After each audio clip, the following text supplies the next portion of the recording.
9 महीने पेट में ढोया, सीने का खून पिलाया, तू जब जब बंदे रोया, तेरे ऊपर माँ का कर्ज है, तेरा काम है कर्ज चुकाना। जिसने तुझे जन्म दिया रे, दिल उसका नहीं दुखाना। दिन रात तुझे तेरी माँ ने बाहों में तुझे झुलाया, खुद गीले में माँ सोई, सूखे में तुझे सुलाया। तुम कोई भी दुख देकर माँ को कभी न रुलाना। जिसने तुझे जन्म दिया रे,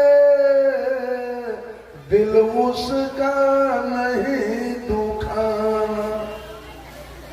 माँ बाप के चरण से बढ़कर कोई स्वर्ग नहीं है दूजा, सब छोड़ के तीरथ वंदे कर ले माँ बाप की पूजा। इस जन्म मरण से तुझको अगर है मुक्ति पाना, जिसने तुझे जन्म दिया रे, दिल उसका नहीं दुखाना। अगर मां नहीं होता तो एक बात बताइए, पूरे दुनिया के 7.5 अरब मनुष्य है, हिंदू मुसलमान सिख ईसाई चारों मिला के, पूरे दुनिया के मर्द मर जाए, सृष्टि चलेगी? सृष्टि चलेगी? चलेगी। पूरा दुनिया के मर्द मर जाए, सृष्टि चलेगी? मान लिया कि 7.5 अरब है जनसंख्या, उसमें 4.25 अरब औरत को छांट दीजिए और 4.25 अरब मर्द को छांट दीजिए। 4.25 अरब मर्द मर गया और 4.25 अरब औरत जिंदा है। 1 लाख भी औरत अगर गर्भवती होगी तो सृष्टि चलेगा कि नहीं चलेगा? उसके गर्भ से बेटा आएगा और सृष्टि चला देगा। लेकिन पूरा दुनिया के औरत अगर मर जाए तब सृष्टि चलेगी? तब सृष्टि बंद हो जाएगा। पुरुष मर जाए सृष्टि चलेगी, औरत मर जाए सृष्टि बंद हो जाएगा। अगर मां नहीं होती तो ये मजमा कहां से लगता? कौन लगाता? कितना कष्ट काट करके मां ने पैदा किया है। 9 महीना पेट में रखकर अपना खून पिलाकर, खून से दूध बनता है, अपना खून पिलाकर आपको पोसा पाला। अगर बेटा अपने पूरे शरीर का चमड़ी उतार कर और माँ के पैर के चप्पल बनवा दे, तब भी माँ का कर्जा बेटा से समझने वाला। कितना लागत माँ। और दूसरे देवता हमारे, आपको पढ़ाया किसने? आपको किसने पढ़ाया? आपको नौकरी कौन लगाया?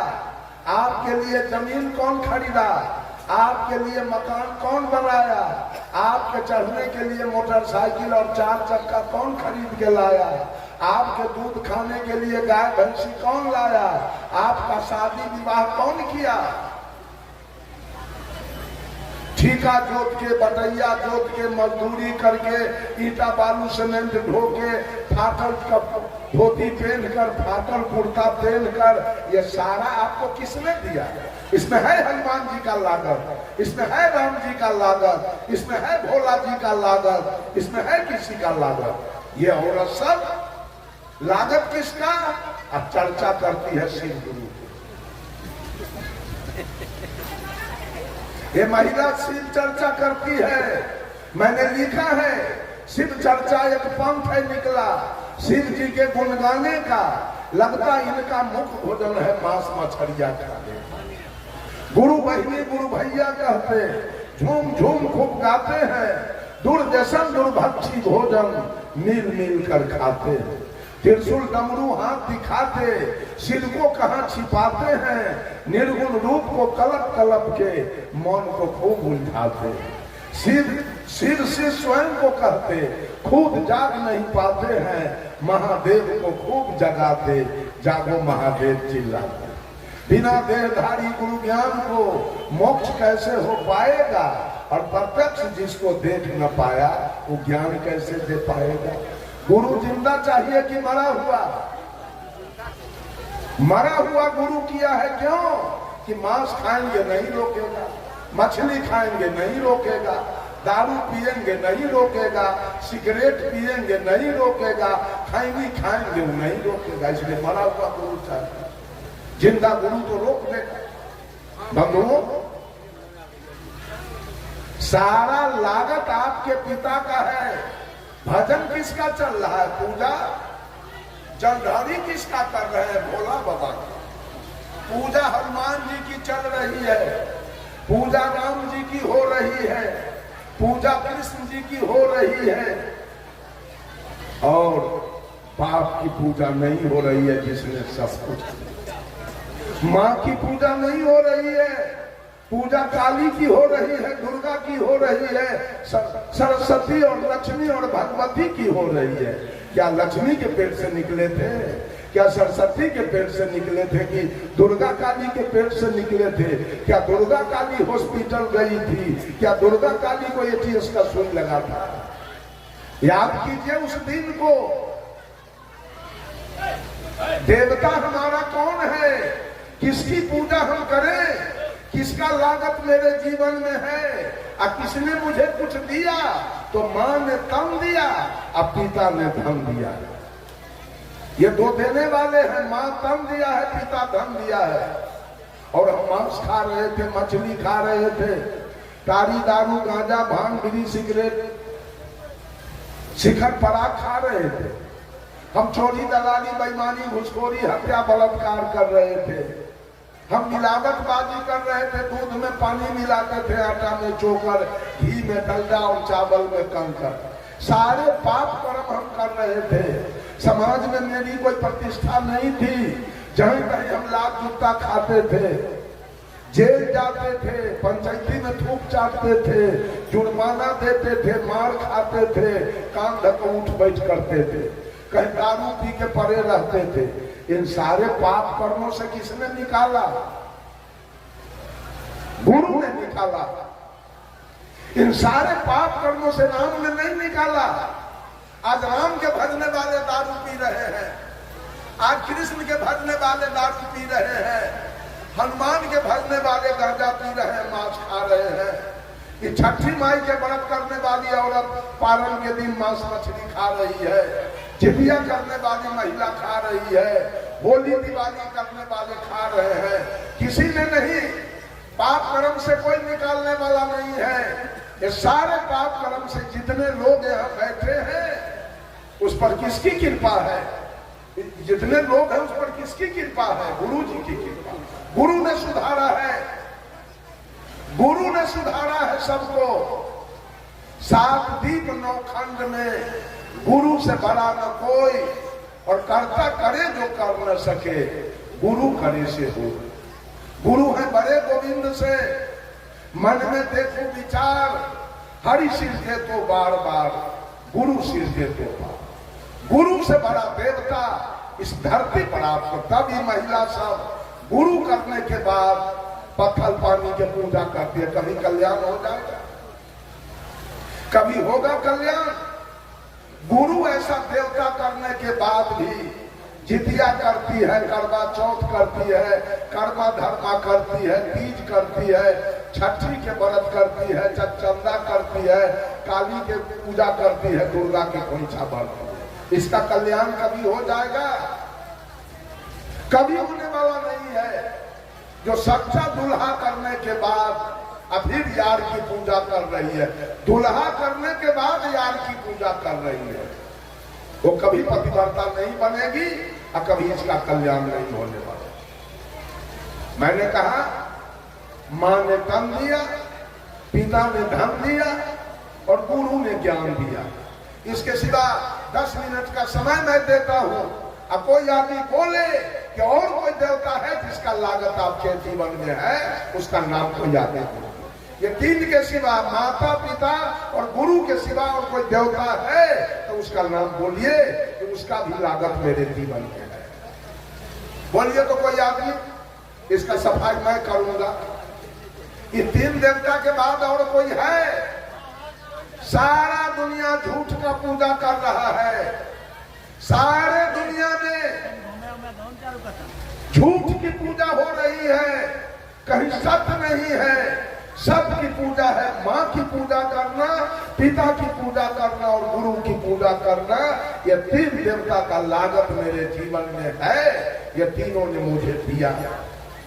बस चौथा ये कबीर की पहली भक्ति है।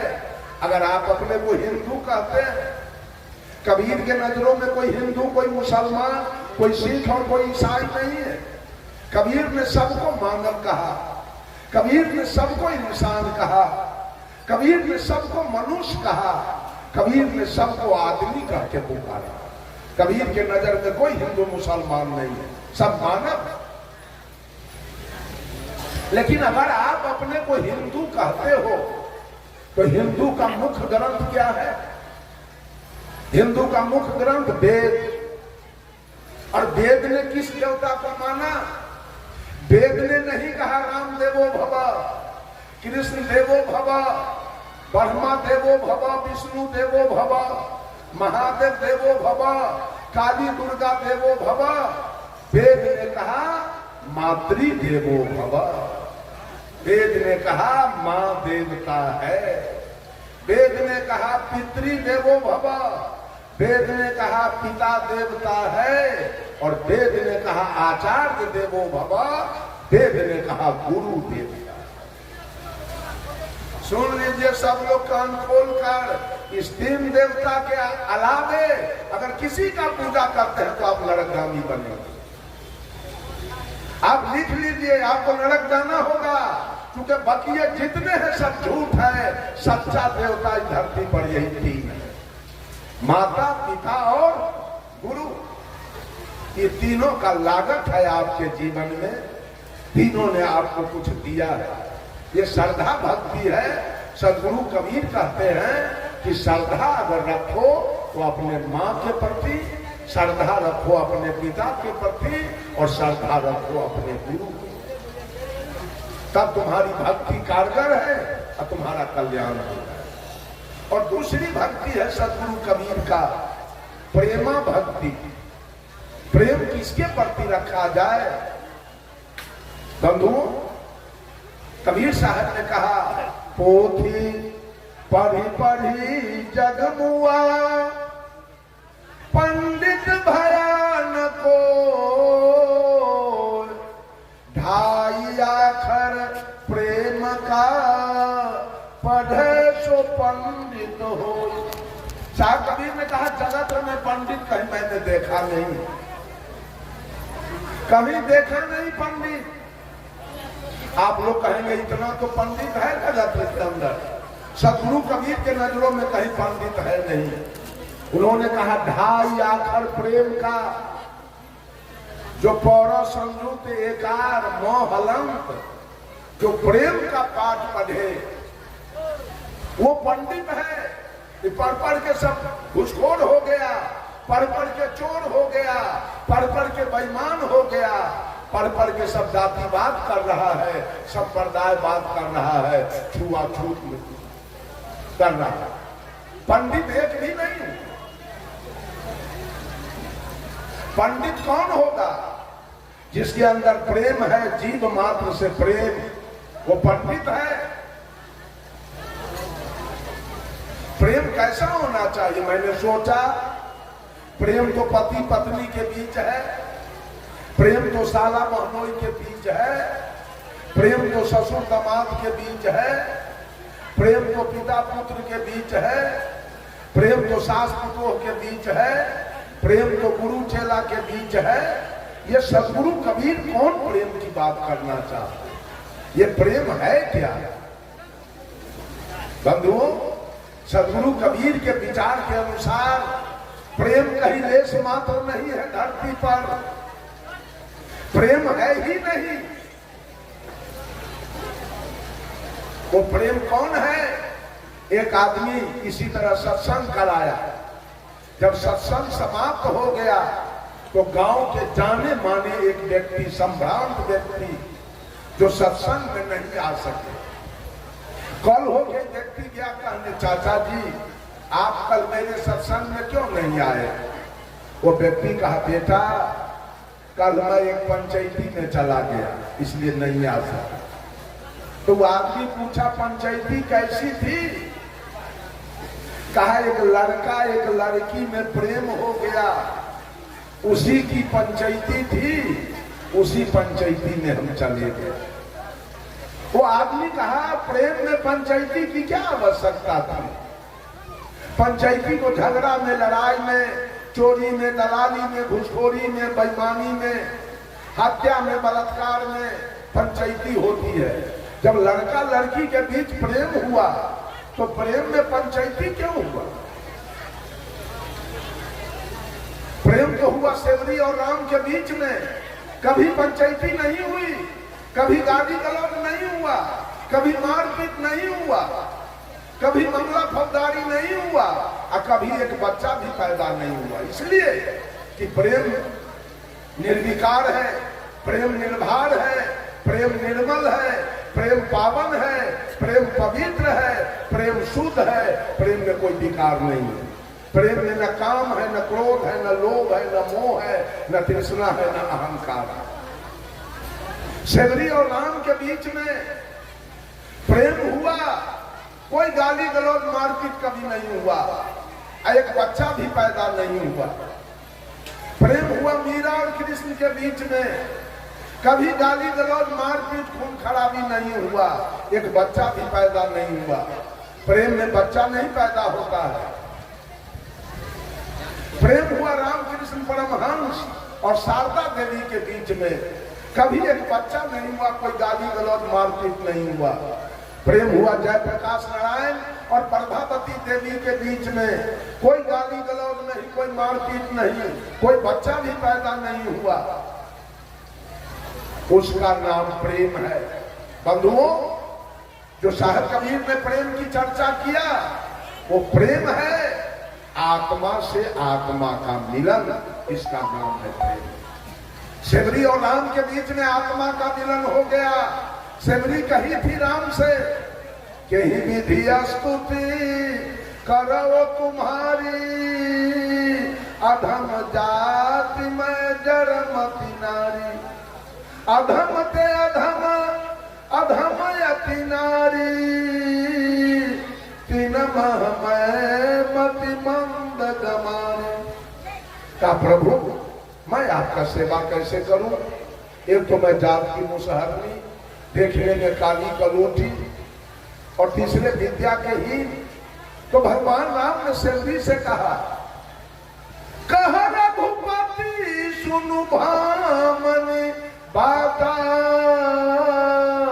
मान हुए भगति करनाता, जाति पाति कुल धर्म बड़ाई, धन बल परिजन गुण चतुराई, भक्तिहीन नर सोहि कैसे, लवन बिना बहु व्यंजन जैसे।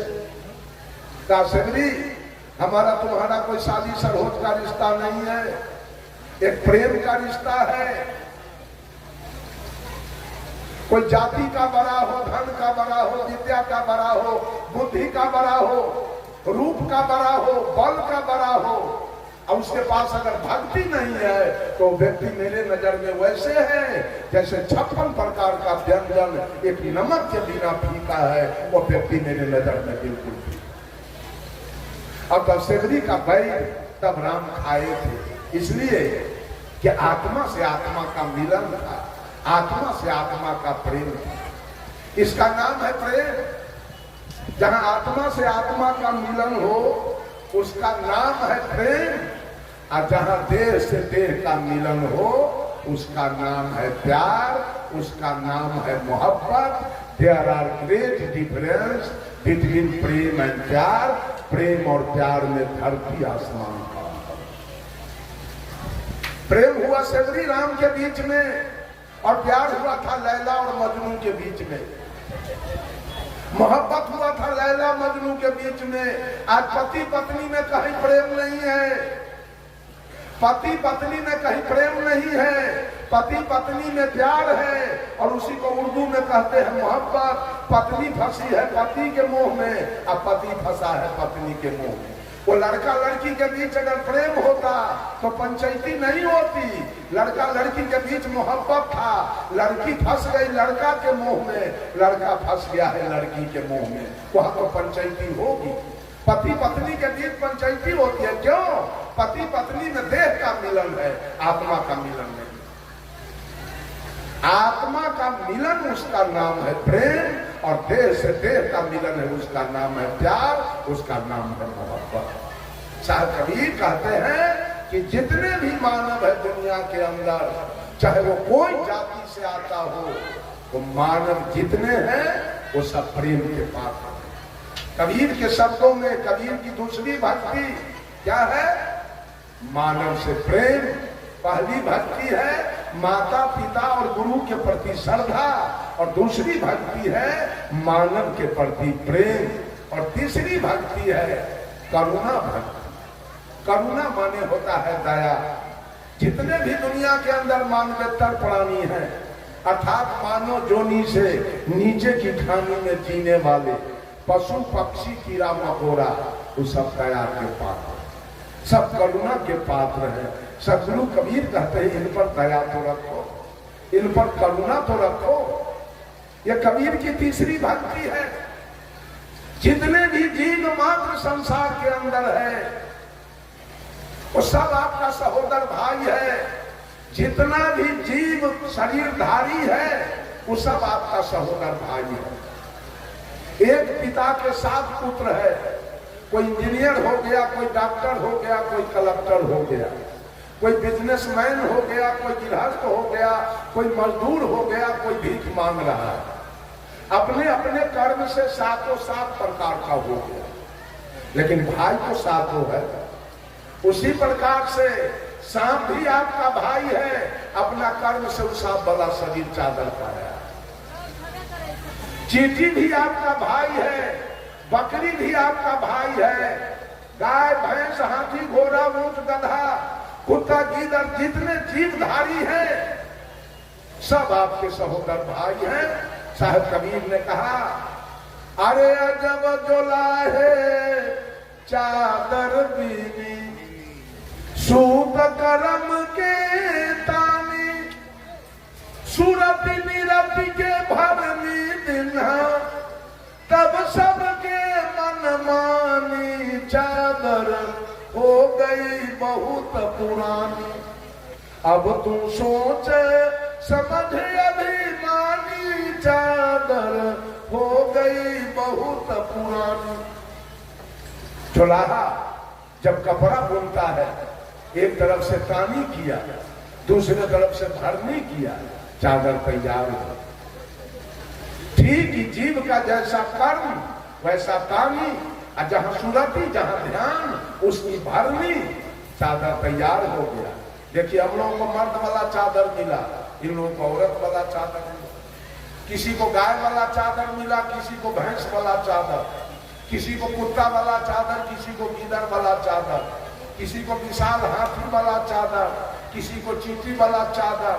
सब अपना अपना कर्म से चादर पाया है। इसी रोसड़ा में किसी का 5 महल का मकान होगा, किसी का 4 महल होगा, किसी का 3 महल, किसी का 2 महल, किसी का 1 महल का मकान होगा, किसी का एस्बेस्टस होगा, किसी का टीन का चदरा होगा, किसी का खपड़ा होगा, किसी का फूस होगा। और नट बकुल करोड़ी पछमा डोम जो खाना बदोश की जिंदगी जीने वाले घुमक्कर लोग हैं, वो टेंट में सिरकी में रहते। आखिर हर घर में रहने वाला कौन है? पक्का में कौन रहता है? खपरा में, टेंट में, सब में इंसान है। उसी प्रकार से मकान चाहे हाथी के जैसा 3 महला हो, मकान चाहे बकरी के जैसा 1 महला हो, लेकिन हर घर में रहने वाला वही आत्मा इंसान है, दूसरा कोई नहीं। ये सब पर दया।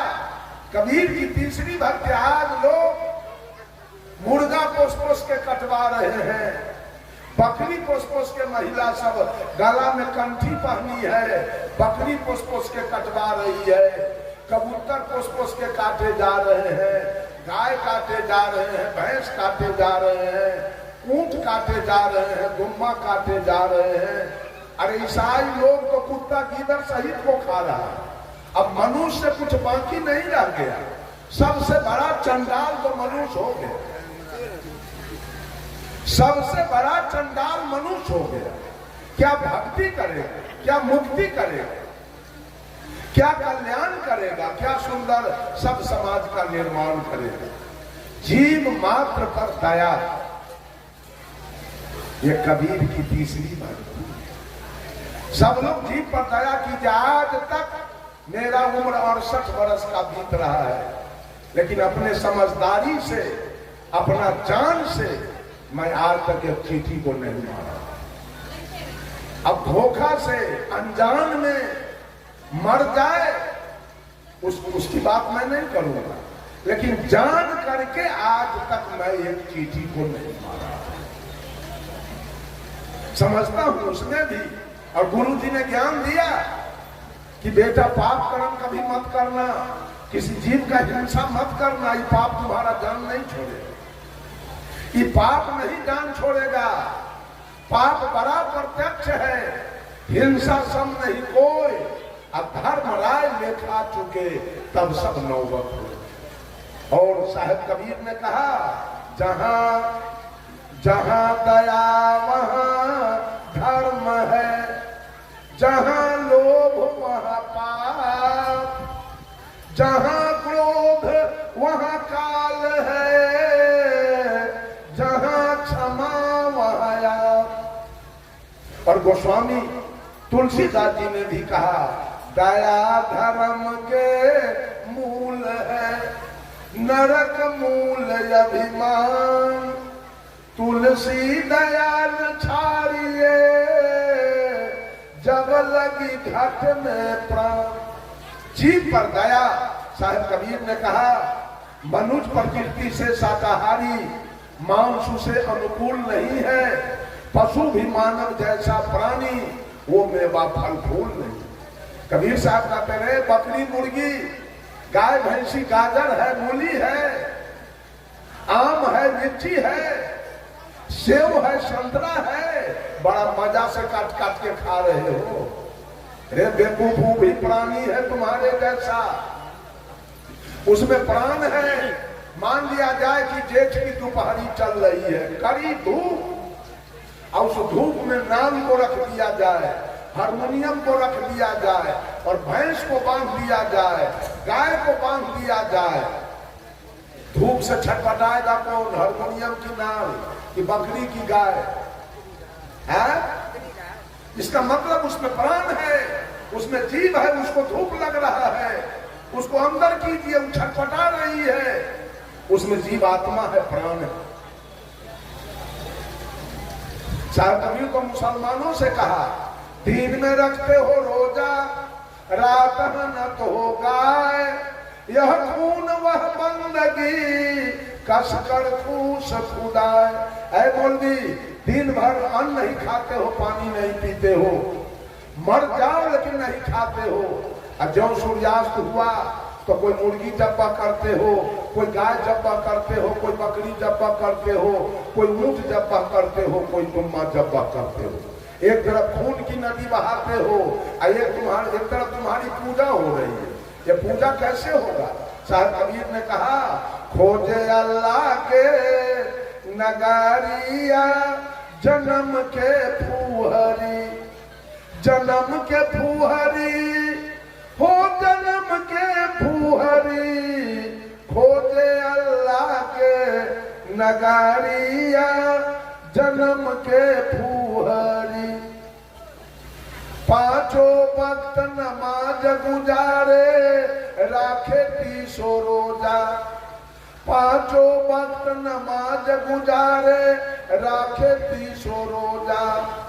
घट के अंदर खुदा बसत है तिनको कभी न खोजा। घट में छाई है अंधियारिया जन्म के फूहरी खोजे अल्लाह के नगारिया जन्म के फूहरी। अरे कलमा पढ़े रहीम पुकारे दिल में रहम न लाई। कलमा पढ़े रहीम पुकारे दिल में रहम न लाई। घट के अंदर नूर बसत है तिनकर खबर न पाई। पर गए माया के लहरिया जन्म के फूहरी। रे हाथ में हजरत कदम रसूले नैन में नबी विराजे। हाथ में हजरत कदम रसूले नैन में नबी विराजे।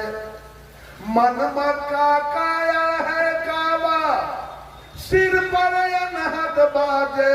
खोल के देखा ना के बारिया जन्म के फूहरी खोजे।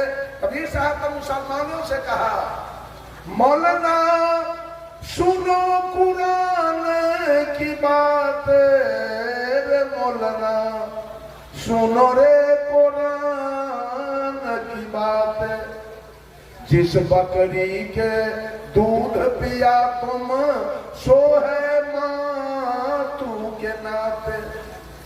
उस बकरी पर उस बकरी को गला कटावे अपने हाथ छुड़ाते रे मौलाना सुनो रे कुरान की बात।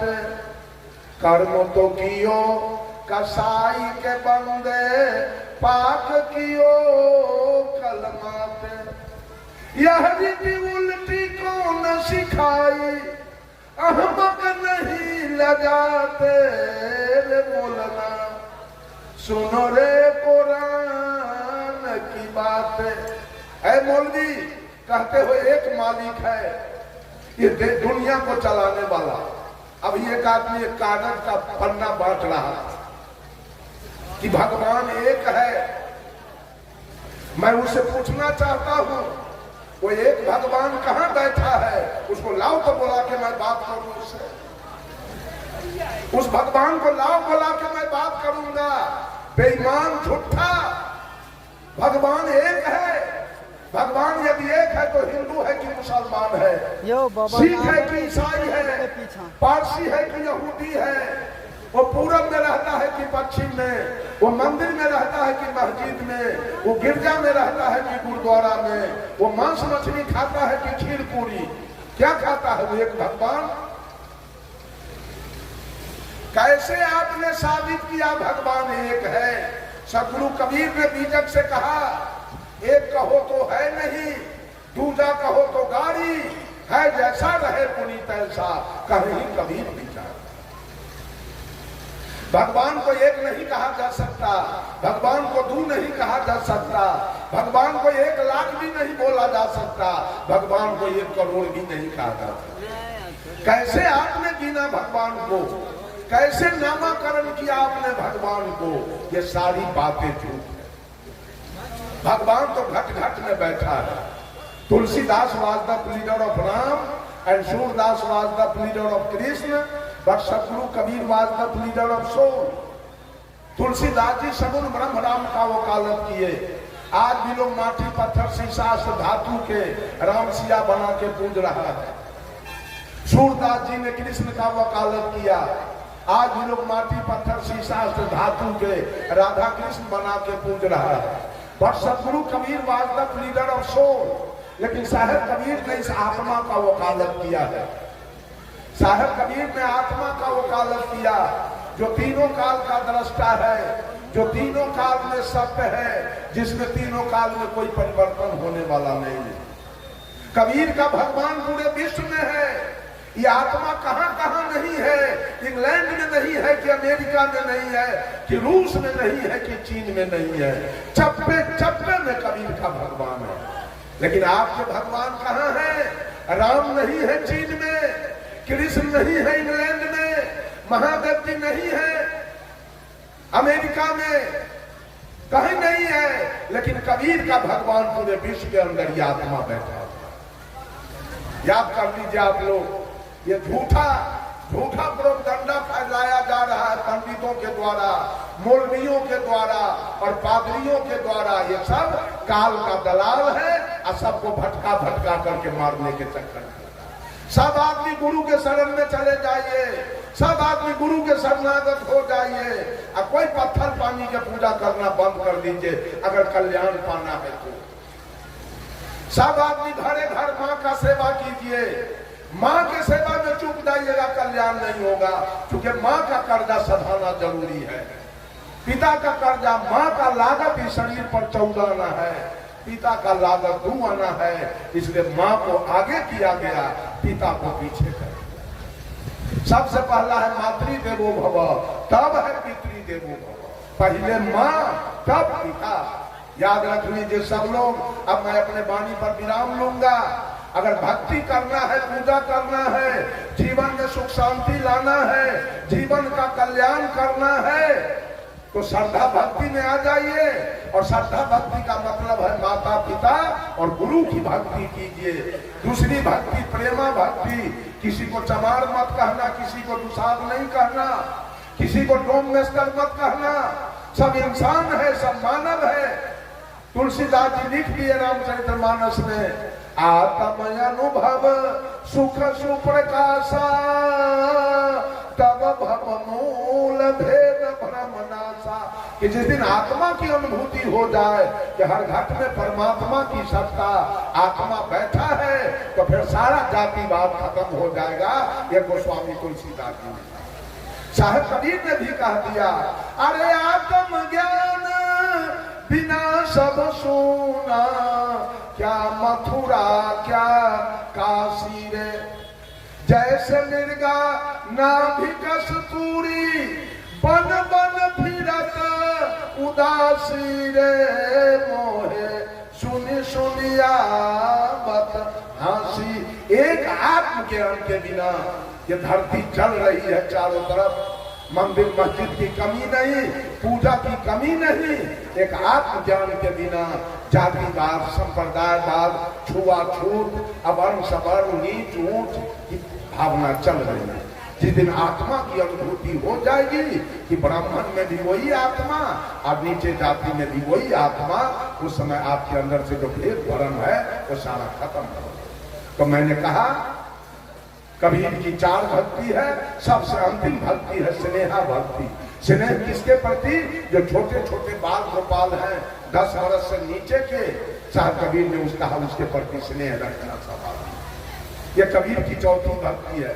पहली भक्ति माता पिता गुरु के प्रति श्रद्धा, दूसरी भक्ति मानव के प्रति प्रेम, तीसरी भक्ति जीव जंतु के प्रति दया, और चौथी भक्ति है कबीर का कि जितने बच्चे हैं, नन्हे मुन्ने बाल गोपाल शिशु, उसके प्रति स्नेह रखना, आदर रखना अपने दिल में।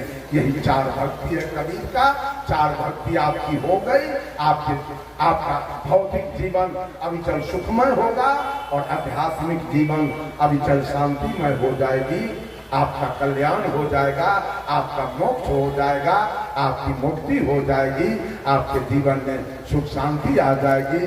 सर्वे भवन्तु सुखिनः, सर्वे सन्तु निरामया, सर्वे भद्राणि पश्यन्तु माँ कश्चित् दुर्भाग भवेत्। सभी लोग सुखी हो, सभी लोग निरोग हो, सभी लोग स्वस्थ हो, सबका कल्याण लाभ हो, सब परस्पर आदर भाव से जिए। इन्हीं कुछ शब्दों के साथ अपने वाणी को देता हूँ विराम। बोलिए सतगुरुदेव की, बोलिए महंत ठाकुर साहेब की, महंत भट्ट साहेब की, महंत काशी साहेब की और वर्तमान महंत दीप नारायण साहेब की। प्रेम से बोलिए